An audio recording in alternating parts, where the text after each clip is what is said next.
and welcome back to my channel. How are you? How are you doing? Well, today we are going to make a fluffy and delicious sweet bread bites.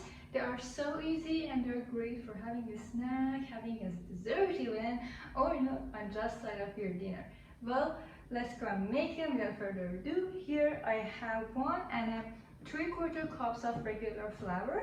And first we are going to activate our yeast, in which I have 1/3 cup of just warm or lukewarm water, and to that I'm going to add just a little bit of sugar, not so much, maybe half a teaspoon, and then I'm going to add 1 teaspoon of regular yeast. Just give that a quick stir. And then cover it with something and let that be on the side. Here on my flour bowl, I have 1/4 cup of sugar, regular granulated sugar. Of course, you can use brown sugar. And then I have just a little bit of vanilla. You can use liquid vanilla extract too. And to that, I'm going to add just a dash of salt. Make sure that you are mixing all of your dry ingredients. Make sure that your yeast is going to bubble and flop a lot, because if not, it's not activated and you will not be able to make your dough. So make sure that it's bubbling and activated. After that, you have to add your activated yeast, which is bubbling for me now, to your mixture, alongside with 2 tablespoons of oil. You can use vegetable oil, even you can use olive oil, any type of oil will work. And after that, here I have 1/3 cup of regular milk. You use again plant milk, and just mix it well. This is super easy though, and you can make it even savory, or you can use other fillings, for example raisins, walnuts, even chocolate chips, and also you can use cinnamon to make it cinnamony. There are endless ways to make this so delicious. You need to knead that dough a lot, just with a spoon, or if you have a stand mixer, use that. Just move it around enough until it's holding its shape. Also, if you think that your dough needs more flour, just add a little by little. The dough should be soft, moist, but not very sticky. After you have kneaded the dough for about 1 to 2 minutes, just spray the top with a little bit of oil and the sides, and let it rest for around 1 to 2 hours, maximum of 3 hours, on a very warm place. And make sure that you are also covering it with a damp tea towel.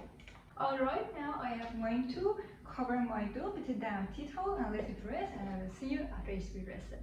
Alright, our dough has risen. It's been staying like this for around 2 hours or an hour and a half. And now I have a flour surface, which I'm going to dunk the dough. Just give it a quick knead, not so much, just until the big air bubbles are deflated. Okay, after you have just kneaded your dough for around 30 seconds or less, now divide it in half.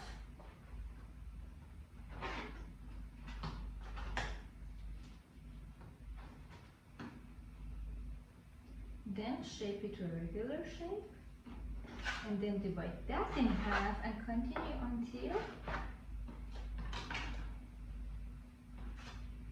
then divide those in half. Remember, these are bread bites, so they are pretty small, but of course you can make them bigger or any size that you like.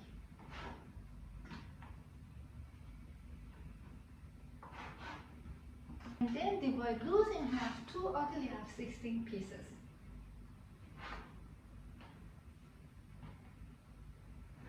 Okay, I have my 16 pieces of bread here. I'm just going to make them into little balls like this. And then put them on my greased baking pan with some space between them, because they will rise again. Alright, after that I want to brush them just the top with a little bit of beaten egg yolks to give that nice golden color on top and make it even more beautiful. And now I'm just going to sprinkle some sugar on top to make it, a little caramelized. Okay, now let them rest for another 10 minutes, and then we'll bake them in 180 centigrade or 365 Fahrenheit for around 15 to 20 minutes until they are golden brown on top and fully baked. So our sweet rolls are out of the oven, they are fresh out of the oven, the smell is great and they are super hot, but they are fluffy, the top is golden brown with the sprinkled sugar. It's just perfect. I really hope you enjoyed this recipe. If you did, please don't forget to like this video and put a comment down below of what else you want me to make, and also please consider subscribing to see more deliciousness and maybe something interesting in the next video might happen, so stay tuned for that. And wait, before you go, don't forget to check out this recipe, which is an authentic Turkish salad recipe bread. It's super easy, unbelievably amazingly delicious, and also it's the street food of the country, so you might want to try that. Go watch this video and I will see you later in another video. Bye!